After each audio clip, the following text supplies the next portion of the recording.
this might not go very well. Maybe it comes with this. There's a book called The Butterfly. Should I say its name? So there's like a very fine line between slamming a book you didn't like and not giving an opinion at all. It didn't make any sense. Hi everyone, my name is Bethany and you're watching a Writing Werewolf video. Today's video is a little bit different than what I initially had planned. It's gonna be a long one. Something that I keep seeing, especially on Twitter and also in like the writing subreddits and other sort of writing communities, is the idea that people who read your book shouldn't give low reviews. Anything less than, I think, a 3 or a 4 star. Some people consider anything less than a 5 star to be offensive. And this is something that I want to discuss. So I review books, but I'm also attempting to write my own book, so I can kind of see it from both perspectives. So I thought I'd give some of my views on this. It is a bit of a sensitive topic because I know a lot of people, for a lot of people, writing is what, like, that's their job, and bad reviews can kill that. But at the same time, we need to be honest, you know? We can't sit and read a book and go, well, this is dreadful, but this poor author, I'm gonna have to give it 5 stars because of this poor author, because that doesn't, if everybody does that, then there's no point in having a rating system, you know what I mean? So I thought I could discuss sort of the different sort of viewpoints of this. All of this was sparked by a Reddit post that I saw 4 days ago on r/writing. I have it here. It was removed by the moderators, but I have it here. I'm going to leave it anonymous. It says, why would anyone give you an anonymous 1-star rating with no comments? I was quite shocked and also puzzled to receive 2 1-star ratings on Amazon in succession for my second book, with no explanation as to why. It feels like a personal attack in that for a book trying to get off the ground, the star ratings can immediately dissuade anyone else from reading it. And straight away, that is a year's hard work down the drain. Why would anyone be that cruel? If they felt that strongly about the book, surely they would have wanted to vent their anger and explain.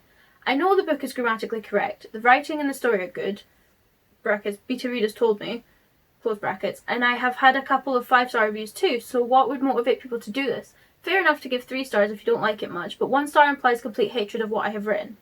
My worry is that it could be the subject matter, which includes a husband murdering his wife and burying her in a forest. Some people these days might view this as sexist and unacceptable, but this is fiction, and on that basis you could cancel almost every book ever written on the basis that something in it could offend someone. So I am none the wiser, and now I am depressed that those 2 anonymous ratings could have put an end to my already slim chances of a writing career, as trying to get anyone to read your books is almost impossible unless you're all over social media. Has anyone else been in this situation? So this was removed after a couple of hours. It has several, how many comments has it got? It's 53 comments on it, and some of them are from the author, the original author. Most of the people leaving comments he argues with. So yeah, before I sort of go into this, I want to offer some credentials, I guess. So I have been reviewing books for about a year and a half now. Last June? Not last June, because that was when the world ended. June before, June 2019, I started posting a couple of book reviews on my blog. I'd already had my blog and I was doing sort of like weekly posts about monsters and folklore and things like that, and I ended up reading a couple of books that I liked, and I thought, do you know what, I'll review these. So I reviewed a couple of books, and then I got some attention. I started like getting people adding me on Goodreads and things like that and following my reviews, and I posted more and more, and then eventually I ended up posting about 1 a week. And in would have been October, November of that year, I received an email through my blog. I received an email from an author and her publicist asking if I would review her book, which was a young adult fantasy book. They asked me if I would review their book, if they sent me a free copy, if I could review it and post it on my blog. And I read it and I really liked it, and I posted my review, And then the publicist reached out to me again and said, hey, I don't know if you know this, we have this like a book tour thing, like a book tour system, and basically we will, if we have a book that comes to, if an author comes to us asking to do a book tour, we'll send out an email with like the synopsis and things, and if you want to sign up to review it on a specific date, sign up, we'll send you a free copy, and all you have to do is read it and post an honest review on the date that we give you. And I thought, yeah, okay, let's do this. And I signed up, and ever since then, I've been a part of Blackthorn Book Tours, which is the company that send out books. I've done a couple of books for other book tours, and I have people who reach out to me individually and ask me to review their books, which is, I love doing it. I mean, I love that somebody would trust me enough to go, I value your opinion, other people obviously value your opinion, here you go, read this book, tell me what you think. And that plays into part of it. In terms of the writing side, I don't have a lot of credentials on that because I've not actually published anything yet. I have 4 current works in progress, I guess. 2 years ago, I won a short story contest. That's it. That's what other credentials I have. I know what it's like to put your work out there and to have it be rejected, and to have it to have people come back and say, hey, this isn't as good as you thought it was. So I know kind of what coming from that place feels like. So yeah, those are my credentials. Reviewing and writing books is very subjective in nature, and it's also quite difficult because you have to pick up on what you don't like and what you do like, and you have to sort of reflect on how they made you feel and why you didn't like them, which is actually quite a difficult skill. I know before I started reviewing books, there was a lot of times where I would read a book and I'd be like, I don't like this, but I don't know why I didn't like it, I just can't explain it. Or there'd be a book where I'd read it and I'd be like, I love this, and then somebody would be like, why do you love this book? And I would not be able to explain it at all. And so I've really developed sort of my skills by posting book reviews. I mean, my book reviews now are much better than they were in the beginning, but I've developed my skills of picking out what I liked and picking out what I didn't like and commenting on it, which actually helps in my own writing, because now when I'm reading through I can be like, well, I don't like that, and this is why I don't like that, and this is how I'm going to fix it. So with that being said, reviews are very subjective in nature, and there's not a lot concrete that I can offer as like, this is what makes a book a 5-star, this is what makes a book a 4-star, this is what makes a book a 1-star. There's no criteria for it.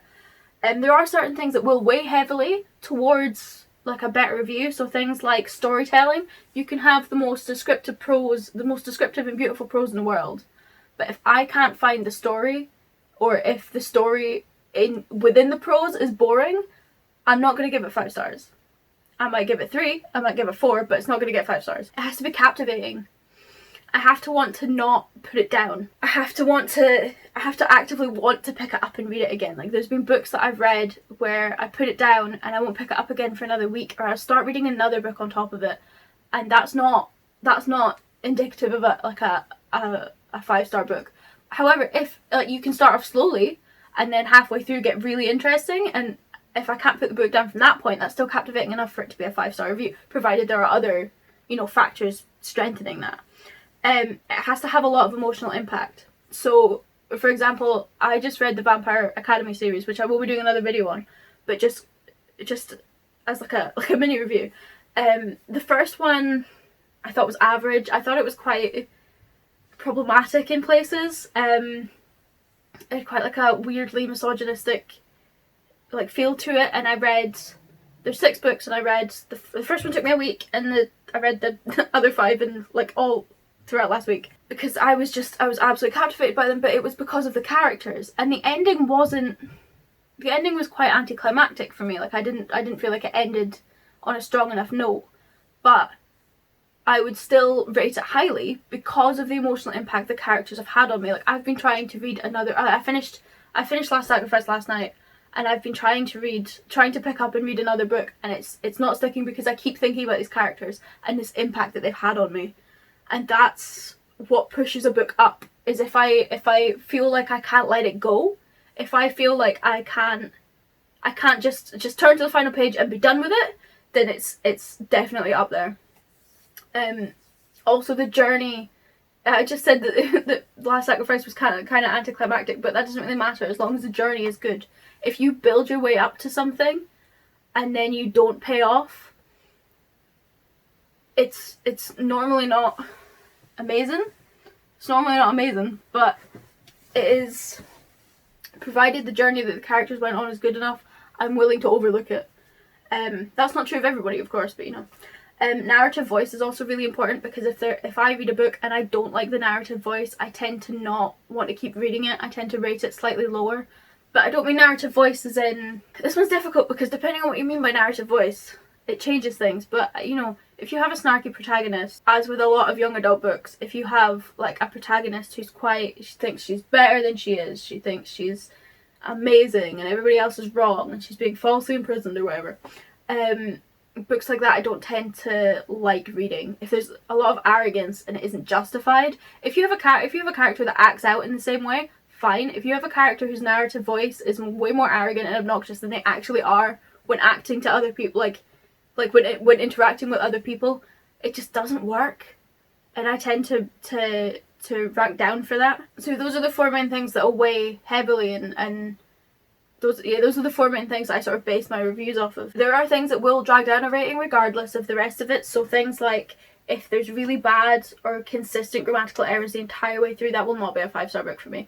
If the storytelling's good and the narrative voice is good and the emotional impact is good, it will be a 4-star at maximum, because if I struggle to read it, it really, one of the other, I guess there's actually 5 things that weigh very heavily, and the last one is flow. If a book flows, I'm into it. If I can't put it down, it kind of ties into captivating, I guess. If I can't put it down, it's fine. If there's too many grammatical errors, then I get pulled out. And if I get pulled out, I'm going to put it down and I'm not going to pick it back up again. So that's really important, is how your book flows. At least to me anyway, none of these apply to anyone else. Something else is, I've got 2 points down here and they kind of tie into each other. So too much author voice or bigotry, but not, and I don't mean this in the way that you can have, you know, obviously you can have bigoted characters, because characters are a reflection of people in the society around us. And you do have people in society who are bigoted, because if you didn't, it'd be a great place. But if you have an author who's trying to promote their views through their characters or through this book, and they're blatantly offensive views, that is going to drag your rating down. And I can think of 2 examples for this. So the first one, I got a book off Book Sirens, which is like a book reviewing. Basically they give you arcs and free, like arcs and like copies of books that have just been out, and you have like a certain time, you have like 60 days or like 30 days to read it, and then you post your review. And if it's well, I'll discuss the technicalities of it in a while. I've read a couple of books off of Book Sirens. Some of them have been really good books, and some of them have been dreadful. So there's 2 that come to mind, but only one of them. So I took this book off Book Sirens, and it looked really good. It had a really interesting concept, and it does another thing. If it doesn't live up to the concept, it's getting rated down. But I had a really interesting concept, and I was really excited to read it. It was like a horror, like a ghost horror cult thing, and it didn't live up to it at all. But at some point during it, the author just took like it was about this family that moved into like this new house, and they had like 2 young impressionable kids and the adults, and at one point it just took like a sudden, like a hard right turn, and it started sort of going on about the evils of social media, and like the father was like sitting down talking to his son about how social media isn't everything, and Instagram isn't, like, you know, Instagram isn't the be all end all of the world. And I was like, okay, that's a fair enough point to make, but the way that you're doing it in the book makes it come across like kind of like it wasn't really in character. It was more, this is what I, the author, think, and I'm going to use these characters as a vehicle to spread that message, which is fine if you do it subtly. But this was outright, this was just insanely, like, obviously just the author's viewpoint. And there were other things that weighed that down. And I think in the end I gave it like a 2-star rating, I think. And then there was so the other one was, which I will not mention, also the name of, the other one I read last year as part of a book tour. And it was a really I really liked it. It was apocalyptic fiction, or post-apocalyptic fiction. It was unique in its concept. I loved it. It was told through like different timelines and like flashbacks and like diary entries and things like that. Like recovered like blog posts and things like that. And I thought it was really interesting. But there was one part of it that really it would have easily been a 5-star book. And there was one point that I don't want to give too much away of the plot in case anyone can identify the book, but there was a character who was supposed to be trans. I'm fairly certain supposed to be trans. It was very weird. Yeah, so there was this character that was supposed to be trans, but all of the main characters, that character was presumed dead at that point, and all of the characters that were discussing him, referred to him by his dead name. And they constantly referred to him by the wrong pronouns. And because there was an element to it where it's never actually confirmed if he was trans or not. And I think that's what the author was trying to do, because that would have been really cool if he had. But the author just went about it in a sort of like a misguided way, and it came across a bit offensive. But at the same time, I'm not the authority on this. I can't turn around and be like, this is transphobic, this is offensive, because I'm not. I'm not trans. I don't know. You know, I can't be the authority. That's not my right. It's not my place. So in that regard, you can't turn around and be like, oh, well, 1 star to this book because they're outrightly transphobic, because I feel like you need to give the author the benefit of the doubt, especially in this case where it's not entirely clear whether or not they meant that. So I dropped it by 1 star. And I'm still not entirely sure if that was the right thing to do. But I think I made the right decision in the end. I mean, if I didn't, fine, tell me. But I think, because I did enjoy the book other than that, and it was like a very small part of the book. But I just feel like it could have been dealt with better, you know what I mean? So yeah, the last thing that drags down a rating is unrealistic character development, or development that occurs too fast. So for example, another book that I got off Book Sirens, the main character was rescued by these 2 guys that she'd never met before, and literally, like, the next chapter she was acting like they were her father figures. She respected them, she looked up to them, and it hadn't even been, like, fair enough if you'd been like, oh, 1 chapter we're just meeting, and the next chapter's like several months on. It was literally like 2 days. And that's too, and like, it totally pulled me out. I was like, this isn't realistic, this isn't what would happen. So that dragged that down as well. And also characters who meet each other and like fall in love immediately. Ugh. To go back to this Reddit post, specifically the part where they say, why would anyone be that cruel? If they felt that strongly about the book, surely they would have wanted to vent their anger and explain. Here's the thing, right? Readers are paying to read your book. This doesn't apply to me.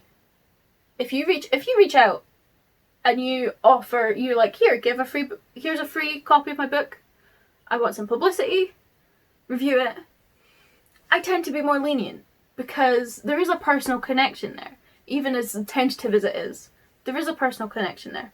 But if a random person comes across your book on Amazon or in a bookshop or whatever, and they decide to read your book, they spend their hard-earned money and they read your book, and they don't like it, but they think it's been a waste of their time. Maybe they spent 10, 12, 16 hours reading this book, and they got to the end and they were like, I didn't like that. They're entitled to express their opinion, because they have paid for that right to express their opinion. And I think this thought doesn't occur to some writers, because some writers think that they've thrown their heart and their soul into that book, and I respect that. But some writers then think that, you know, they either deserve like a high rating, or if you didn't like it, then you shouldn't rate it at all. And I think doing that erases the entire point of reviews. You know what I mean? There's no point in having a rating system if everybody's rating everything highly and not rating it if it's low. You know? But back to my main point. A reader has paid to read your book. They have put forward their well-earned money, and they have paid. And if they want to leave you a 1-star review, they can leave you a 1-star review. If they want to rant and rave, that's up to them. If they want to give you constructive criticism, that's up to them. But you're not entitled to any of that. The reader does not have to, they're not obliged to do any of that because they have paid. You know, they have spent their money. It's the same as if you buy something off of Amazon and it doesn't work, and the salesman, well, if you buy something off of Amazon and it doesn't work, you're allowed to go and give it a 1-star review. It's the same as buying a book. There's nothing that the salesman can turn around and do because you had a bad experience with that, and that's your experience, and you're allowed to share that experience on the internet and tell your friends and things like that. And it's the same for buying a book. If you have a bad experience, you're allowed to rate it low.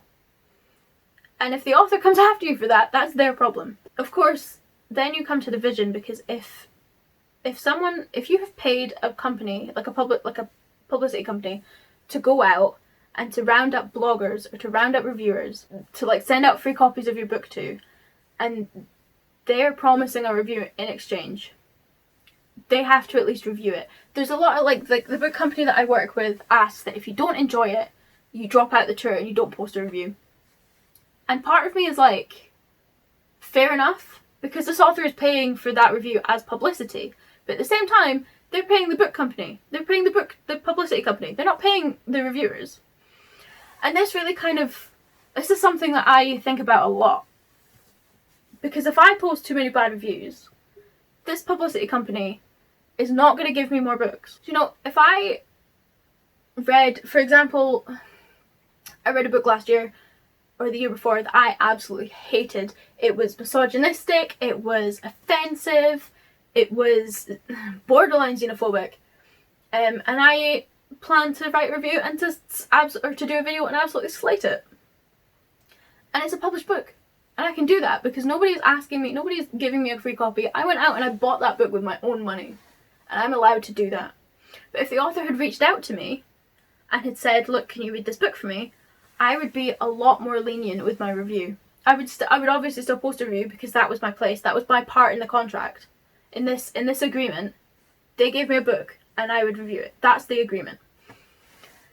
And I do say on my blog that I give honest reviews. I don't give nice reviews, I give honest reviews. And so far, all the books I've been sent have been pretty good. I think there was one that I got on a book tour that I wasn't amazingly keen on. And when I posted my review, I remember sending the links to the company, and they got back to me and they said, what a very interesting take. And I was like, I have messed up here. Just the tone of the email, I was like, I have messed up. I want more books. I better not do that. So now I like pick out good things, but my star rating remains the same. If I was to rate less than, I know a lot of reviewers on tours and stuff, they'll rate all the books 4 or 5 stars. I will go as low as 3, and if it's any lower than a 3, then I'm contacting the company and dropping out, purely because the author has paid for that. And that's the difference. They've paid for that publicity. I might then turn around and post my review. It's never happened, I'm not entirely sure, but I might then post my review like a couple months later and be like, this is what I thought of this book. At which point it's no longer affiliated with the tour. They wouldn't promote it. They wouldn't do anything like that. I wouldn't tag the author in it. But yeah, it's a complicated sort of line to walk, because obviously I want to share my opinion. I don't want to, you know, ruin someone's dream career or whatever. So yeah, then there's the death of the author phenomenon, which I strongly believe in. And it's basically that once the book is out there, the author has nothing more to do with it. They cannot touch it. They cannot change things. That's it. The book is out there in the world. And it might be that, like, if the author intended for there to be specific symbolism, or for them to be specific not symbolism, this is when I most commonly see it, is in reference to like interpretations of books, because the author might have been like, oh, the current, you know, stereotypical, oh, the curtains are blue because the guy is sad, but the author might be like, I just like the colour blue. But at that point it doesn't matter, because it's what the readers get from it that's important. It's not what the author says. I don't think, like, people like J.K. Rowling who continue on afterwards and are like, oh, whatever she said about wizards shitting in their robes, like, it's pointless. It's like, just be done with it. I don't think an author should have that much control over it. And in a similar vein, once a book is out there and people are reviewing it, as the author, there is nothing you can do to change that book, save for taking it, like, withdrawing it from publication and changing it again, which is pointless, because there will always be initial copies out there. I mean, it's a bit easier to do now that you're, like, self-publishing things, but I think if you're publishing something that's not... If you're publishing something that's not finished, that's on you. You shouldn't be publishing it. It should be completely finished and you should be happy with it as the author. Well, writing is an art form. And all art forms, all artists need to have thick skin, because there's going to be people that don't like what you write. There's going to be people who don't like it. There's going to be people who criticise it. There's going to be people who absolutely slate it. And there's absolutely nothing you can do about that. You just have to accept it and move on. Take your criticism. Know when it's useful. Know when it's just ranting and raving. And just accept it and just move on. And I think that's a very important point that all writers should know. So one of the things that I see come up in this argument a lot on Twitter is that if a reader doesn't enjoy the book, they shouldn't leave a public review. And some people say this is for anything less than 4 stars. It shouldn't be a public review. You should just keep it to yourself and you should just walk on. You should just move on. You just shouldn't interact with it ever again. I mean, why would you promote something if you didn't like it? And to a certain extent, I agree. Because why would you spend the time and the energy to write a big long review if you hated the book? But at the same time, part of me is like, well, no, because if everybody were to do that, we'd only ever have 5 and 4 star ratings. We'd never have anything lower than that. And it's interesting to see, because reading is subjective. What you take from a book is subjective. Reviews aren't for the author. Reviews are for other readers. And if I know someone has the same kind of taste in books as I do, I'm going to look at the review and I'm going to see what they thought of a certain book. Because, as I said, reading a book takes up, like, lots of your time if you're not a speed reader. If you are a speed reader, congratulations. You can get through a hell of a lot of books faster than me. You're investing hours of your personal free time into this book. You don't want to be disappointed. You don't want to read something that you don't like. That's why, like, lower star reviews are important, because they're for other readers. They're not for the author. And as I said before, Book Sirens, when you take books off of Book Sirens, if you rate it as 2 star or lower, Book Sirens comes up with, like, this little, like, box, and it says, consider reviewing just on Book Sirens. If a book is lower than 2 stars, or 2 stars or lower, they recommend that you don't post this review publicly. And for some books I agree with that, because some books on Book Sirens are arcs and they've not been published fully yet, and that gives the author a chance to make corrections before they post it publicly, which is fine. But if your book's already out there in the world and your book is still on Book Sirens, which you pay for, by the way, I think you should expect for all your reviews to be public. Purely because if not, what is the point in having a review system? As I've already said multiple times, what's the point in having a review system if all your reviews are positive? Nobody's gonna know. And a lot of the time, I don't even read 5-star reviews. I read 3-star reviews because they're the most honest ones. 1-star reviews are normally I'll read 1-star reviews just for the entertainment, like, value. But 1-star reviews are normally ranting. I like to go on and read 1-star reviews of books that I don't like, or books that I really like, just to see, to anger myself for no reason. But I won't read 5-star reviews. I don't want to hear people gushing about this book. I want to hear what it's really like. I want to hear that there's a plot hole halfway through. I want to hear that the characters don't make sense and it's a bit creepy. But do you know what? It's dealable. It's manageable. You can deal with it. That's what I want to hear. As weird as that is. That's what I want out of a book review. So I asked on Twitter if anyone had any opinions about this, and I got absolutely no responses. Apart from one. I will read this tweet to you now. It says, anyone's enjoyment of a book is highly subjective. I think a 1-star review can only be warranted if the book fails in all areas of grammar, content, and impact. And by impact, they meant emotional impact, because I double checked and I asked them. I just feel like that's it's not really gatekeeping, but it is gatekeeping in a sense. To be like, oh sorry, you can only rank this 1-star review if it fails in all areas. Is it written well? Because it could be written well and you could absolutely hate it. And I think that would deserve a 1-star review. I think having criteria for rating books is not the way to go about this. Because, as I said before, a lot of how I rate a book, and I know a lot of how other people rate books, is by the emotional impact and how they feel when they read it. A book could be perfectly written, it could be grammatically correct in every sense of the word. The content could be absolutely perfect. And I could hate it. I could just feel, oh, it's boring. Oh, it's not interesting. It's like I have no connection to these characters at all. And I would rate that maybe not 1 star. Maybe like a 2-star. Depends. And it's just, that's just how I feel.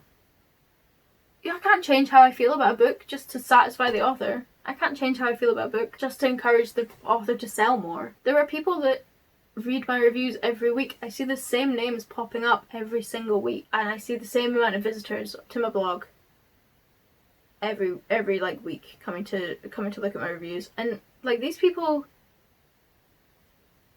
must value my opinion to be able to come back every single week and see whatever nonsense or whatever I've reviewed. I wouldn't want to lead people astray into thinking that maybe I liked a book when I didn't like it, or that I thought this book was amazing because I gave it 5 stars purely because I didn't have anything outwardly negative to say about it. Sometimes a book is average, and just because it was perfectly written and the content was fine and it had some form of emotional impact on me doesn't mean to say it's automatically a 5-star book. And if they value my opinion, then they shouldn't lie to them. This has been a rambling mess of a video. What are your opinions on it? Are you a writer? Are you a book reviewer? Let me know. Do you think that we should only ever give 5 stars? Do you think 1-star reviews should be banned? Do you think people should just put down a book they didn't like and never touch it again and never talk about it again? If you'd like to see what kind of books I read and review, you can find my blog, writingwerewolf.wordpress.com. I post book reviews every Monday. I'm also considering starting up a wee podcast just for book reviews where I go slightly more in depth and ramble about them a bit more. I would still post the regular review, but I would just go a bit more in depth. But I'm considering it. I don't know if I will or not. You can follow me on Twitter and Instagram for all updates on what I'm currently reading and what I'm currently doing with my life, which is not much. Remember to like this video and subscribe. I know that's what people say, so let's do that. Please. Please. I'm at 18 subscribers when I'm filming this, and I would really like to get 20, just so I can be like, yes, 20. Maybe 23, because that's how old I am. Yes. I know there was no writing vlog last week, but there will be one this week. So just hang on tight for that. Please don't hate me for doing this video. That's been this Writing Werewolf video. I'll see you guys soon. Bye!